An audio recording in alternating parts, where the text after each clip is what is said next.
Olá amigos do YouTube, sejam bem-vindos a mais um vídeo. Desta vez vou-vos falar sobre One Piece, sobre este último episódio que realmente fez bastante furor na internet, onde eu vou apresentar os seus pontos positivos e os seus pontos negativos e vamos fazer assim uma pergunta, um bocado, como é que eu ia dizer, um pouco mais para nós mesmos e perguntarmos se valeu o hype ou não. Eu vou responder a esta pergunta, vocês podem realmente perguntar a vocês mesmos, mas eu vou tentar responder a esta pergunta à minha maneira, ok? Portanto, desde já queria agradecer à malta que fica à espera dos meus vídeos e que infelizmente não trouxe nas últimas 3 semanas porque eu estive no Japão e vocês se quiserem podem ir ver os meus vídeos lá no Japão, que eu tenho um canal secundário que é VODs da Twitch e vocês vão lá, podem ver lá as minhas aventuras pelo Japão. Mas voltando aqui então ao que interessa agora, eu estou de volta e estou para vos trazer então este vídeo sobre One Piece. Então apresentar-vos então estas diferenças, o que é que eu acho que podia ter sido melhor, o que é que eu acho que foi incrível e no fundo ver se realmente correspondeu ou não o hype, que é mesmo assim. Portanto, malta, este episódio foi dirigido pelo Sr. Tatsuya Nagamine e vocês vão me perguntar quem é que é o Nagamine. O Nagamine basicamente trouxe esta revolução visual para o arco do Wano. Ele foi o diretor do Dragon Ball Broly, do filme, e vocês veem pelo estilo que foi daí, no fundo, que este estilo do Wano se assemelhou e foi ele que realmente trouxe esta revolução visual, pelo menos no nível geral, para a obra, ok? E portanto nada mais fitting do que o Nagamine para um dos episódios mais importantes da franquia, como é o Gear 50, né? Como o Luffy diz, e portanto realmente ele foi o diretor deste episódio. E isso trouxe os seus lados positivos e os seus lados negativos. Eu vou começar aqui pela parte positiva, que eu acho que foi realmente a parte que toda a gente conseguiu ver, e eu consigo resumir isto em 2 palavras no fundo, que é liberdade criativa. E vocês conseguem ver o quão exótico, o quão criativo, o quão excêntrico, o qual até chega a faltar adjetivos para classificar muitas das sequências de ação. Temos uma sequência de ação que foi feita pelo Wei Ling Zhang, que para quem não sabe é um animador chinês bastante conhecido na indústria japonesa. Por exemplo, ele dirigiu o opening do anime passado, da temporada passada, Tengoku, ok? E portanto é realmente um animador muito fascinante no que toca à sua identidade visual. Portanto, toda aquela sua cena é incrível de um ponto de vista, é caótica, expressividade, fluidez, sensação de rapidez, portanto tem tudo caricatura, portanto é toda uma animação muito mais cartunesca, se podemos pôr assim. Embora eu não goste muito de usar esse termo, mas é um termo que realmente se calhar fica um bocadinho mais parecido com o que realmente nós estamos a ver na tela. Então toda aquela sequência que ele está a lutar uma parte contra o Kaido, que ele começa a ir de um lado para o outro, o Kaido começa a lançar uma bola de fogo e ele vai tipo ali no ar com os braços a puxar. Portanto, toda esta fluidez realmente faz com que tenha uma personalidade única. E portanto, não existe episódio em One Piece onde a animação seja tão, mas tão expressiva, tão única, tão com aquele sentimento que não existe restrição.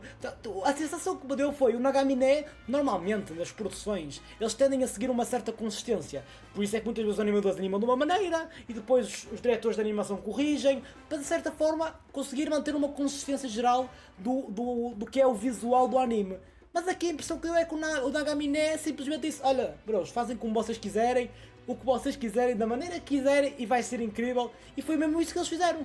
Fizeram da maneira que quiseram. Vocês veem durante o episódio, tem muito aquele ar até de Looney Tunes, se calhar, com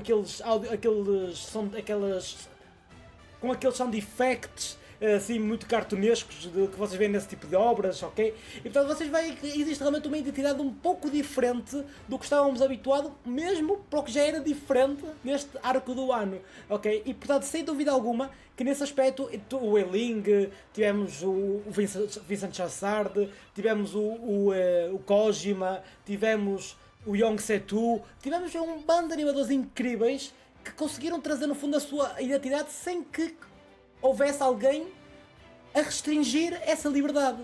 E nesse aspecto o episódio é o pico no que toca a animação em tudo o que é One Piece da série. Portanto nunca vimos tamanho criatividade, tamanha funcionalidade no que toca, porque assim, o que é o Gear 50? Né? O 50, eu vou dizer assim o 50 porque eu acho muita piada.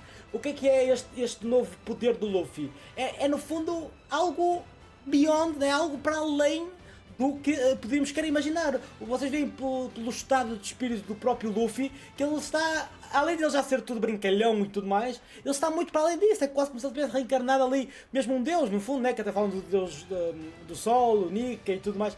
Portanto, realmente é um estado de espírito completamente diferente, além do que já é o Luffy. E portanto, nada melhor do que isso, do que ilustrar dessa exatamente dessa forma, só que do ponto de vista visual.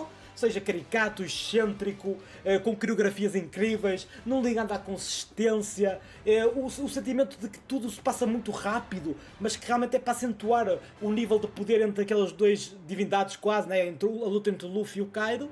E portanto, o objetivo foi de facto esse, e nesse aspecto o Nagami teve bem. Agora é assim, temos também uns problemasitos, que é... Não existe propriamente uma identidade por parte do diretor neste episódio. Vocês provavelmente lembram-se do 1015, o episódio 1015 da Ishitani, que para mim é a melhor diretora que One Piece alguma vez teve, e sentiu-se um bocadinho a falta dela aqui um pouco mais. Porque, por exemplo, nesse episódio ela tem algumas parecências.